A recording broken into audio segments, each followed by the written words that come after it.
व्यापारी का बेटा भगवान शिव एक धनी व्यापारी था।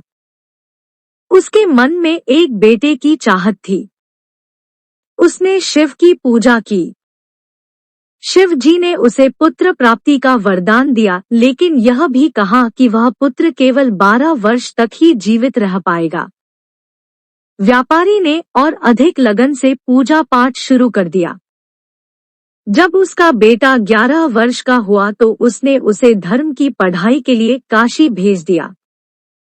रास्ते में लड़का राजधानी में रुका। वहां राजकुमारी का विवाह हो रहा था। दूल्हा काना था, लेकिन उसका पिता यह बात छुपाना चाहता था। उसने व्यापारी के बेटे से दूल्हे की जगह बैठ जाने को कहा। विवाह के बाद व्यापारी के बेटे ने एक कपड़े पर सारी सच्चाई लिख दी और उसे राजकुमारी को दे दिया। इसके बाद वह काशी चला गया। जब राजकुमारी ने कपड़े पर लिखा संदेश पढ़ा तो उसने काने ने दूल्हे को अपना पति मानने से इनकार कर दिया। व्यापारी के बेटे की प्रतीक्षा करने लगी। जब व्यापारी के बेटे की आयु 12 वर्ष की हो गई तो उसकी मौत हो गई।